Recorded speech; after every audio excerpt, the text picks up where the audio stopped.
Titanic एक British यात्री liner था जो 15 अप्रैल 1912 को साउथहैम्पटन, इंग्लैंड से न्यूयॉर्क शहर, संयुक्त राज्य अमेरिका के लिए अपनी पहली यात्रा के दौरान उत्तरी अटलांटिक महासागर में प्रसिद्ध रूप से डूब गया था।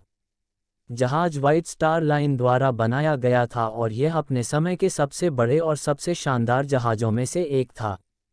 टाइटैनिक को इसकी उन्नत सुरक्षा सुविधाओं, जैसे वाटरटाइट डिब्बों के कारण अकल्पनीय माना जाता था, लेकिन दुर्भाग्य से यह एक हिमखंड से टकरा गया और 15 अप्रैल 1912 की सुबह के समय में डूब गया। टाइटैनिक का निर्माण मार्च 1909 में हारलैंड और वोल्फ शिपयार्ड में बेलफास्ट, उत्तरी आयरलैंड में शुरू हुआ था। जहाज को अपने समय के सबसे बड़े और सबसे शानदार जहाज के रूप में डिज़ाइन किया गया था, जिसकी लंबाई 882 फीट और कील से इसकी फनल के शीर्ष तक 175 फीट की ऊंचाई थी। इसमें कुल 9 डेक थे, जिनमें 4 यात्री डेक, एक सैरगाह डेक और एक पुल डेक शामिल थे।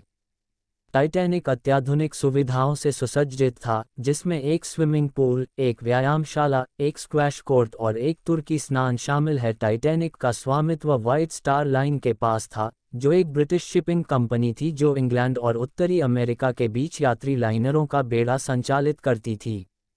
व्हाइट स्टार लाइन अन्य शिपिंग कंपनियों के साथ प्रतिस्पर्धा कर रही थी, जैसे कि कनाड लाइन, ट्रांसअटलांटिक यात्री व्यापार के लिए, और टाइटैनिक के निर्माण को अपने प्रतिस्पर्धियों पर बढ़त हासिल करने के तरीके के रूप में देखा गया था।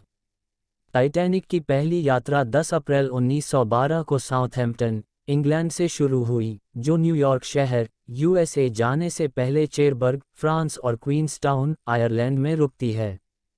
जहाज में कुल 2224 यात्री और चालक दल के सदस्य थे, जिनमें उस समय के कुछ सबसे धनी और सबसे प्रमुख लोग शामिल थे, जैसे कि जॉन जेकब एस्टोर, बेंजामिन गुगनहाइम और इसिडोर स्ट्रॉस। टाइटैनिक की उन्नत सुरक्षा सुविधाओं के बावजूद, ये 14 अप्रैल 1912 को जहाज के समय 11:40 बजे उत्तरी अटलांटिक महासागर में एक हिमखंड से टकरा गया। हिमशैल ने जहाज के पतवार को काफ़ी नुकसान पहुंचाया और टाइटैनिक के कई जलरोधी डिब्बों में पानी भरने लगा। टाइटैनिक के चालक दल ने जलरोधी दरवाजों को बंद करके और जहाज से पानी पंप करके बाढ़ को रोकने का प्रयास किया, लेकिन नुकसान बहुत गंभीर था। अगले कुछ घंटों में टाइटैनिक धीरे धीरे डूब गया और जैसे ही जहाज झुका, यात्रियों और चालक दल को निकालने के लिए लाइफबोट लॉन्च किए गए। हालांकि सभी लोगों को बोट पर समायोजित करने के लिए पर्याप्त जीवनरक्षक नौकाएं नहीं थीं, और जो जीवनरक्षक नौकाएं लॉन्च की गईं उनमें से कई क्षमता से भरी नहीं थीं।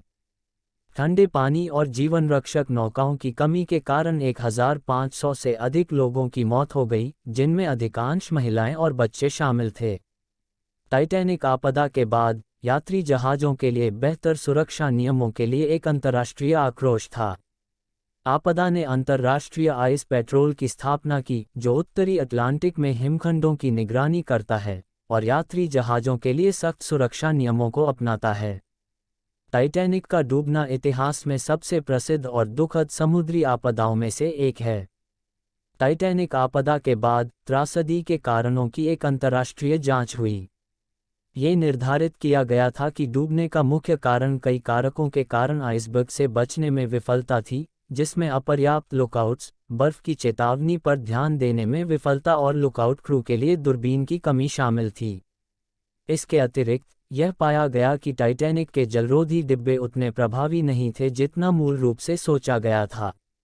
जहाज को किसी भी 2 डिब्बों में बाढ़ के साथ रहने के लिए डिज़ाइन किया गया था, लेकिन हिमशैल के नुकसान से आसपास के कई डिब्बों में बाढ़ आ गई, जिससे जहाज अंततः डूब गया। टाइटैनिक आपदा ने जहाज पर वर्ग विभाजन को भी उजागर किया।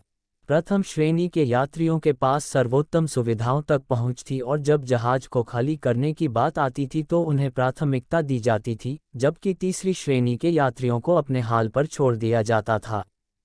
तृतीय श्रेणी के कई यात्रियों को ये भी पता नहीं था कि जीवनरक्षक नौकाओं तक कैसे पहुंचना है या चालक दल के सदस्यों द्वारा ऐसा करने से रोका गया था।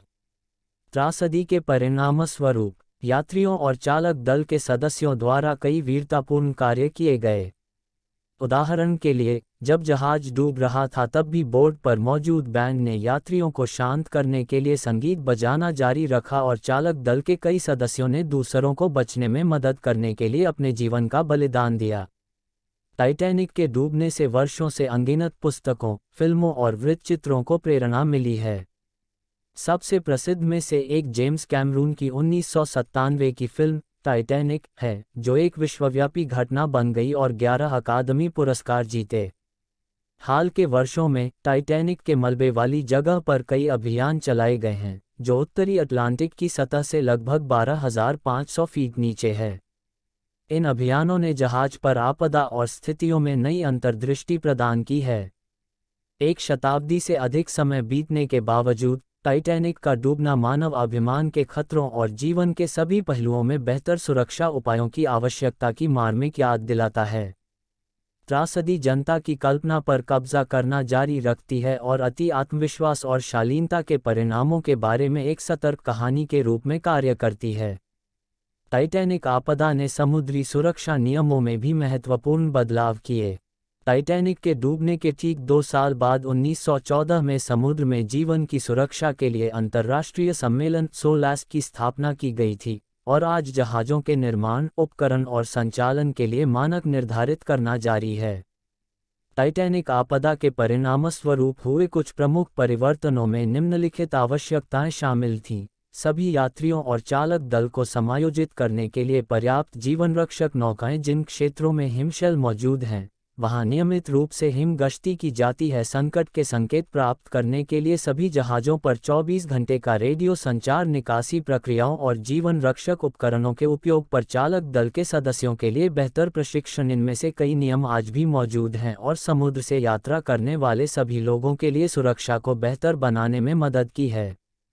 टाइटैनिक आपदा का भी मरने वालों के परिवारों पर महत्वपूर्ण प्रभाव पड़ा।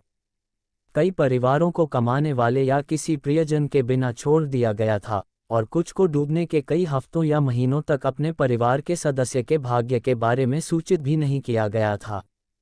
जवाब में, टाइटैनिक रिलीफ फंड और टाइटैनिक डिजास्टर फंड सहित पीड़ितों के परिवारों को सहायता प्रदान करने के लिए कई संगठनों का गठन किया गया। इन संगठनों ने त्रासदी से प्रभावित लोगों को वित्तीय सहायता, परामर्श और अन्य सहायता प्रदान करने में मदद की। टाइटैनिक के मलबे से कलाकृतियों और वस्तुओं को पुनर्प्राप्त करने के लिए कई वर्षों से कई प्रयास किए गए हैं। जबकि कुछ का मानना है कि ये प्रयास आपदा की स्मृति को बनाए रखने और मरने वालों को सम्मानित करने के लिए आवश्यक हैं, दूसरों का तर्क है कि मलबे को पीड़ितों के लिए अंतिम विश्राम स्थल के रूप में अबाधित नहीं छोड़ा जाना चाहिए। इस मामले पर किसी की राय के बावजूद, ये स्पष्ट है कि टाइटैनिक का डूबना मानव इतिहास में एक महत्वपूर्ण घटना है, जो जनता की कल्पना पर कब्जा करना जारी रखती है और हमें जीवन की नाजुकता और सभी में सुरक्षा और तैयारी के महत्व की याद दिलाती है। हमारे जीवन के पहलू। अंत में, टाइटैनिक का डूबना महाकाव्य अनुपात की एक त्रासदी थी जिसका समुद्री उद्योग और समाज के लिए दूरगामी परिणाम थे। 1500 से अधिक लोगों की मौत अति आत्मविश्वास के खतरों और बेहतर सुरक्षा उपायों की आवश्यकता की याद दिलाती है।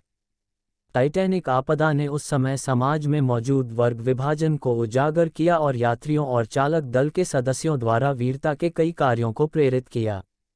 इसने सुरक्षा नियमों में महत्वपूर्ण बदलाव भी किए और जहाज़ों पर प्रभावी संचार, प्रशिक्षण और उपकरणों के महत्व को स्थापित करने में मदद की। एक सदी से अधिक समय बीत जाने के बावजूद, टाइटैनिक का डूबना जनता की कल्पना पर कब्जा करना जारी रखता है और मानव जीवन की नाजुकता और सुरक्षा में सुधार और आपदाओं को रोकने के लिए निरंतर प्रयासों की आवश्यकता की याद दिलाता है। जैसा कि हम इस दुखद घटना पर विचार करते हैं, हम उन लोगों की स्मृति का सम्मान कर सकते हैं जो ये सुनिश्चित करने के लिए काम कर रहे थे कि ऐसी त्रासदी फिर कभी न हो।